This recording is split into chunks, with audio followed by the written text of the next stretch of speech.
அப்படி நினைக்குவாங்க.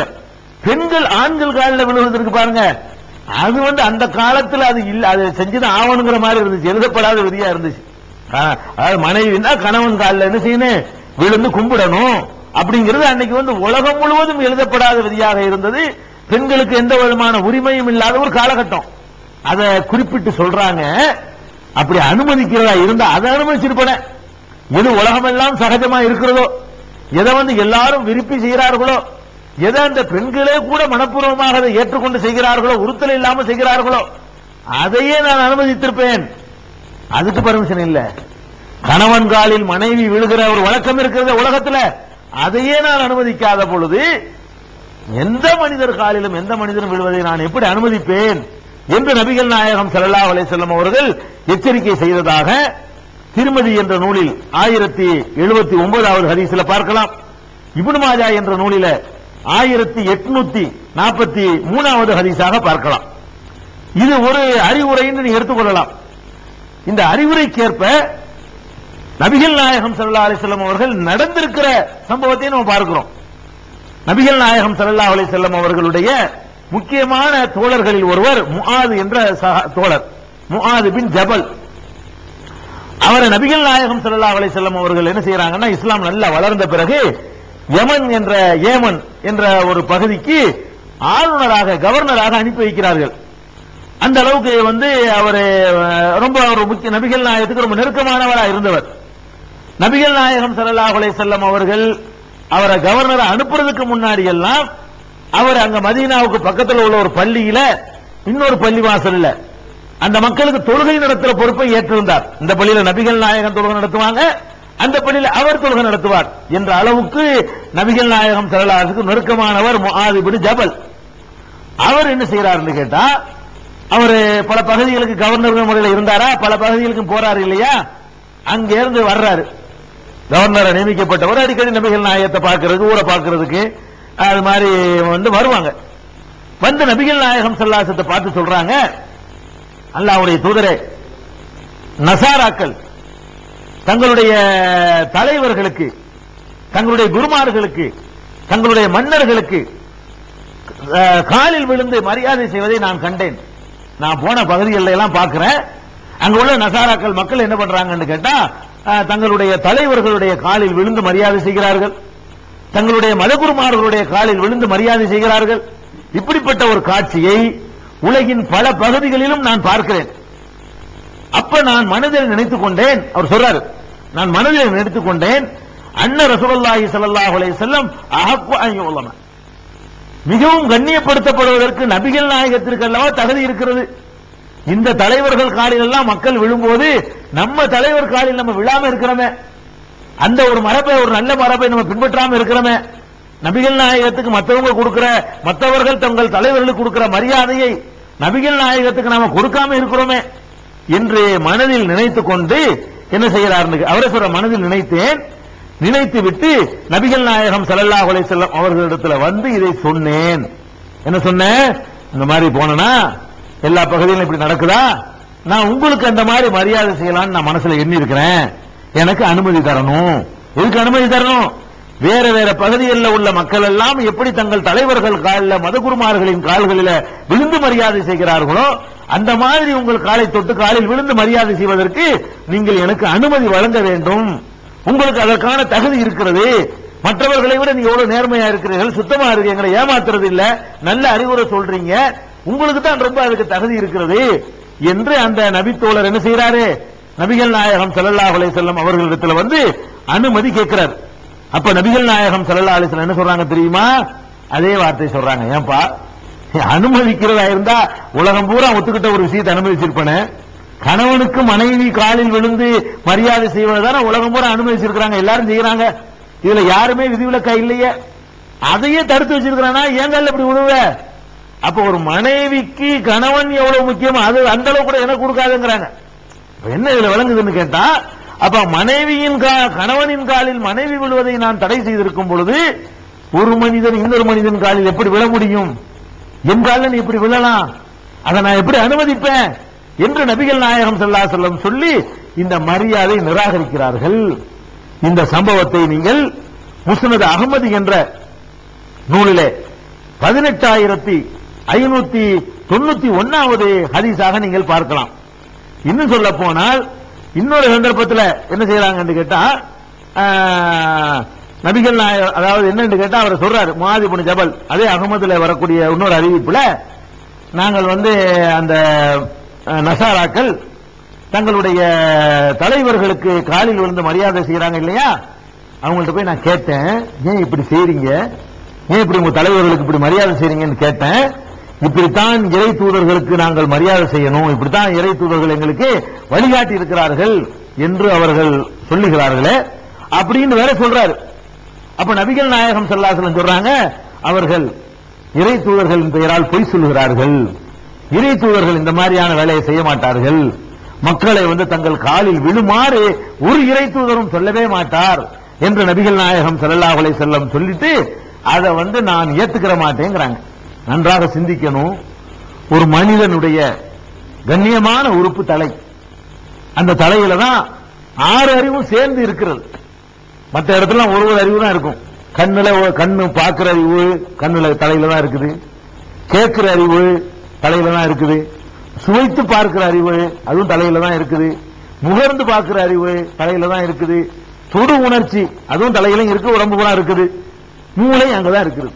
அப்ப 6 அறிவும் ஒருங்கே இடம்பெற்றிருக்கிற ஒரு பார்ட் என்னன்னு கேட்டா மனிதனுடைய தலை. இந்த கண்ணியமான கிரீடத்தை கொண்டு போய் ஒரு மனிதனுடைய காலில் கொண்டு வைக்கிறதுங்கிறது எப்படி நியாயமாகும்? இது ஒரு மனிதனுடைய சுயமரியாதைக்கு பங்கம் இல்லையா? இது அனுமதிக்கலாமா? அப்ப ஒரு மனிதனுக்கு ஒரு மான மரியாதை கௌரவம் இல்லையா? அப்ப நம்ம ஒரு தலைவர் ஆகிவிட்ட காரணத்தினால நமக்கு ஒரு மரியாதை கிடைச்சதுனால அடுத்தவனுடைய மரியாதையும் சுயமரியாதையும் பறிக்கலாமா என்றெல்லாம் யோசித்து, நீ மனுஷன் நானும் மனுஷன், நீ மனுஷன், இறைவனுக்கு பணி, உன்னைய மாதிரி நான் மனிதன் எதுக்கு சொல்றாங்கன்னு கேட்டா, ஒரு மனிதன் ஒரு மனிதனுக்கு சொல்ல, அதுக்கு பதில் சொன்ன வார்த்தையை நீங்க பார்க்கணும். எனக்கு செய்யக்கூடாது என்று மாத்திரம் அவங்க சொல்லல, மனிதன் மனிதனுக்கு செய்யக்கூடாது அப்படின்னா என்ன அர்த்தம்? நீ யார் காலில் விழுந்து நீ மரியாதை செய்கிறாயோ அவர் உன்னைய மாதிரி மனிதர், உன்னைய மாதிரி அவர் சாப்பிடுகிறார், உன்னைய மாதிரி அவர் அருந்துகிறார், உன்னைய மாதிரி அவர் மலஜலம் கழிக்கிறார், உன்னைய மாதிரி அவர் நோய்வாய்ப்படுகிறார், உன்னைய மாதிரி அவர் முதுமை அடைகிறார், உன்னைய மாதிரி அவர் ஆசைப்படுகிறார், உன்னைய மாதிரி அவர் குடும்பம் நடத்துகிறார், உன்னைய மாதிரி அவர் கவலைப்படுகிறார், உன்னைய மாதிரியே எல்லாமே இருக்கிறது. அப்புறம் என்னத்துக்குப்பா நீ போய் அவர் காலில் விழுவுற? என்னத்துக்கு விழுவுற நீ? மனிதன் எப்படி மனிதன் காலில் விழுகிறது? அப்ப உன் நெத்திய கொண்டை கீழே வைக்கிறதா இருந்தால் படைத்த இறைவனுக்கு மட்டும்தான் அதை செய்ய வேண்டுமே தவிர உன்னைய மாதிரியா இருக்கக்கூடிய மனிதர்களுக்கு செய்யாத, எனக்கும் செய்யாத, எவருக்கும் செஞ்சிடாத. எப்படிப்பட்ட சுயமரியாதை பாத்தீங்களா? 14 நூற்றாண்டுகளுக்கு முன்னாடி இதை கற்பனை பண்ண முடியுமா? இந்த நூற்றாண்டுல இதை உலகத்துல பல பகுதிகளில் அமல்படுத்த முடியலையே. இந்த நூற்றாண்டுல மக்கள் நிறைய பேர் இதை விளங்காமல் இருக்கிறார்களே. 14 நூற்றாண்டுக்கு முன்னாடி இப்படி ஒரு புரட்சியை சொல்ல இயலுமா? எனக்கு மரியாதை இல்லப்ப ஓ மரியாதை நீ காத்துக்கள், எனக்கு மரியாதை செய்வதற்காக வேண்டி உன்னுடைய கௌரவத்தை நீ இழக்க போறியா என்று அவர்கள் சொல்லி இருக்கிறார்கள் என்று சொன்னா, அப்ப எப்படி இவங்க தனக்கு கூட்டம் உண்டாக்குறதுக்காக இதை செஞ்சிருப்பாங்க? இங்கதான் கவனிக்கணும். நபிகள் நாயகம் ஸல்லல்லாஹு அலைஹி வஸல்லம் அவர்கள் நமக்கு ஒரு கூட்டத்தை உண்டாக்க வேண்டும் என்பதற்காக வேண்டி நான் இறை தூதர் என்று சொல்லி இருந்திருப்பார்களேயானால், காலில் ஒரு கூட்டம் இருந்தா தானங்க அவங்களுக்கு அந்தஸ்து கூட. ஒரு சபையில் இருக்கும்போது அவங்க காலில் பொத்து பொத்து விழுந்தாங்கன்னு வைங்க, அவங்களுக்கு எவ்வளவு கிரேட் அதிகம்? அதெல்லாம் கிடையாது. நம்ம மரியாதையை எடுக்காத ஒரு தலைவர் அவங்க தான். என் மரியாதையை இழந்துடாத எந்த காலத்துல ஏன் பேர சொல்லி இழக்காதுன்னு போயிட்டாங்க இல்லங்க. அப்ப அங்கதான் பாக்குறோம், நிச்சயமா இவங்க இறை தூதர் தான். நிச்சயமா ஏமாத்துறதுக்கு ஒரு நோக்கத்துக்காக வேண்டி இப்படி ஆன்மீகம்னு சொல்லி மக்களை சேர்க்கல. மக்களுடைய மரியாதையை பார்த்தாங்களே தனக்கு மரியாதை வந்து நினைக்கல. இது பிரமிச்சு நிக்கிறோம். நிச்சயம் இறை தூதர் என்ற நம்பிக்கை மேலும் அதிகமாகிறது. நமக்கு எது அப்ப மாட்டம் சொன்னாங்கிறதுக்காக நம்ம இறை தூதர் நம்பிக்கிட்டு இருந்தோம். இதெல்லாம் படித்து இந்த வரலாறுகள் தெரிய தெரிய இப்படிப்பட்ட ஒரு தலைவரை நம்ம பெற்றிருக்கிறோம், மகிழ்ச்சி அடையணும், சந்தோஷம் அடையணும் என்பதை நம்ம பார்த்துக் கொள்கிறோம். அதே மாதிரி இன்னொன்றை நீங்க பார்க்கணும். பொதுவாக ஒரு முக்கியமான தலைவர்கள் இறந்து விட்டார்கள் என்று சொன்னா உலகம் முழுவதும் உள்ள ஒரு நடைமுறை என்ன? அந்த தலைவர்களுக்காக வேண்டி ஒரு நினைவாலயம் எழுப்புவது, அவங்களுக்கு இது பண்றது, அவங்க மக்கள் அதுதான் அவர்களை மதிக்கக்கூடிய முறை என்று நினைக்கிறார்கள். இது உலகம் பூரா சகஜமாக இருக்கிறது. இதை யாருமே ஒரு குறையாக எடுத்துக்கொள்வதில்லை. ஆனால் நபிகள் நாயகம் ஸல்லல்லாஹு அலைஹி வஸல்லம் என்ன பண்றாங்க தெரியுமா? ஏன் பேர்ல அந்த விளையாட்டு வச்சுக்கிற கூடாது.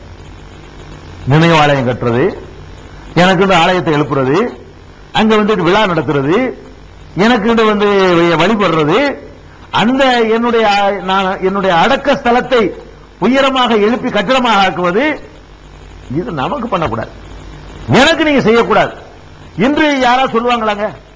ஒரு நோக்கத்திற்காக வேண்டி இப்படி செய்திருந்தார்களே, ஆனால் தனக்கு எங்க அடக்கம் செய்யணும்னு வசியத்து மரண சாசனம் செஞ்சுட்டு போனவர்கள் இருக்கிறார்கள். அப்படிதான் மனிதர்கள் நடக்கிறாங்க. சாதாரண மனுஷன் விரும்புறானுங்க, எனக்கு கொஞ்சம் பணம் காசு இருந்துச்சுன்னு வைங்க, என் தகப்பனார் இறந்துட்டாருன்னா நான் அவருக்கு ஒரு ஆலயம் எழுப்பி அவருடைய சமாதியை மட்டும் ஸ்ட்ராங்கா கட்டுறதுக்கு நான் விரும்புறேன். ஒரு சாதாரண ஒரு நிலையில என்னுடைய ஒரு சின்ன ஒரு உயர்வு வரும்பொழுது நான் விரும்பும் பொழுது, ஒரு மிகப்பெரிய தலைவர்களாக அறிமுகப்பட்டவர்கள் விரும்புவாங்களா இல்லையா? விரும்புவாங்க. நபிகள் நாயகம் ஸல்லல்லாஹு அலைஹி வஸல்லம் என்ன பண்றாங்க தெரியுமா? அவங்களுக்கு மரணிக்கிறதுக்கு முன்னாடி ஒரு 5 நாளைக்கு முன்னாடி ரொம்ப பெரிய நோய், திடீர்னு மரணிக்கல, அவங்க 5 நாள் நோய்வாய்ப்பட்டு தான் மரணிக்கிறாங்க. இந்த 5 நாட்கள்ல என்ன ஆகுதுன்னு கேட்டா, வர்றாங்க, எந்திரிக்கிறாங்க, மூர்ச்சையாயிடுறாங்க, தண்ணியை தெளிச்சு உட்கார வைக்கிறாங்க, செடி பண்ண முடியல, அவ்வளவு கஷ்டப்படுறாங்க. அந்த 5 நாளில் அவங்க செஞ்ச அறிவுரை என்ன தெரியுமா? மற்ற அறிவுரெல்லாம் தூக்கி போட்டாங்க. இந்த 5 நாட்கள்லையும் மூர்ச்சை தெளிஞ்சவன அவங்க சொன்ன அறிவுரை என்னன்னு கேட்டா, மற்ற சமுதாய மக்கள் எல்லாம் தங்களுடைய இறை தூதர்களை, நேர்வழி காட்ட வந்த தலைவர்களை, அவர்களுடைய அடக்க ஸ்தலங்களை வணக்க ஸ்தலங்களாக ஆக்கிவிட்டார்கள் சொல்றாங்க. அதனால் அவர்கள் இறைவனுடைய கோபத்திற்கு ஆளானார்கள். அதை நான் கண்டிக்கிறேன், அப்படி செய்யக்கூடாது என்று அந்த நேரத்தில் எதுக்கு சொல்றாங்க?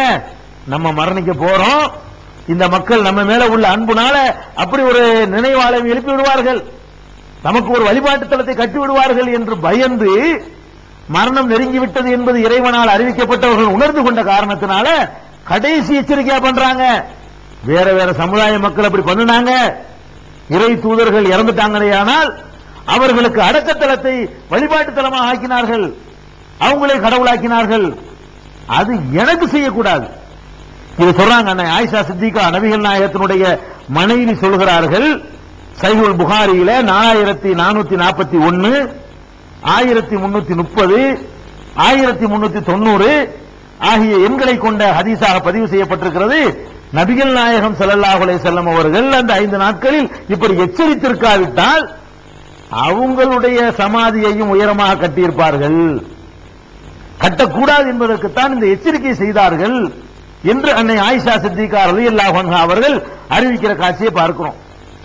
இதே மாதிரியான இன்னொரு சம்பவம் புகாரில் எப்படி வருதுன்னு கேட்டா, நபிகள் நாயகம் ஸல்லல்லாஹு அலைஹி வஸல்லம் அவர்கள் நோய்வாய்ப்பட்ட பொழுது அவர்கள் மூச்சு அடைக்கிறார்கள், மறுபடியும் மூச்சு திணிக்கிறார்கள், அவங்களுக்கு ஈர துணியை மேல போடுறாங்க, இப்படியே எந்திரிச்சு அந்த உணவுகளுக்கு மத்தியில் இருக்கும் பொழுது சொன்னார்கள், முந்தைய சமுதாயத்தவர்கள் அல்லாஹ்வுடைய சாபத்திற்கு ஆளாகிவிட்டார்கள், தங்களுக்கு வழிகாட்ட வந்த தலைவர்களை எல்லாம் அவர்கள் இறந்த பிறகு அவர்களுடைய அடக்க ஸ்தலத்தையே வணக்க ஸ்தலமாக ஆக்கிவிட்டார்கள் அப்படின்னு சொல்ல ஆரம்பித்தார்கள் அந்த கடைசி நாட்களிலே என்று அவங்களுடைய தோழர் அப்துல்லாஹ் இப்னு அப்பாஸ் ரலியல்லாஹு அன்ஹு அவர்கள் அறிவிக்கிறாங்க. இது சஹீஹுல் புகாரியில 5816வது ஹதீஸாகவும், 4444வது ஹதீஸாகவும், 3454வது ஹதீஸாகவும், 436வது ஹதீஸாகவும் பதிவு செய்யப்பட்டிருப்பதை பார்க்கிறோம். என்ன விளங்குது? நபிகள் நாயகம் ஸல்லல்லாஹு அலைஹி வஸல்லம் அவர்கள் தம்முடைய மரணத்திற்கு பிறகு கூட தமக்கு ஒரு கோயில் எழுப்பிவிடக் கூடாது, தமக்கு ஒரு வழிபாட்டு தலம், அல்லாஹ்வை வணங்குவதற்குத்தான் வழிபாட்டு தலம் எழுப்பணுமே தவிர தன்னை இந்த மக்கள் வணங்கிவிடக் கூடாது என்பதில் எவ்வளவு அக்கறை எடுத்திருக்கிறார்கள் என்பதை பார்க்கிறோம். இவ்வளவுதான் அக்கறை, இவ்வளவு அக்கறை இல்ல. இன்னும் சொல்றாங்க பாருங்க, மரணிக்கிற அந்த 5 நாட்கள்ல இறைவனிடத்தில் பிரார்த்தனை செய்கிறார்கள், மக்களுக்கெல்லாம் கேட்கிற விதமாக, மக்களுக்கெல்லாம் தெரிகிற விதமாக பிரார்த்தனை செய்கிறார்கள்.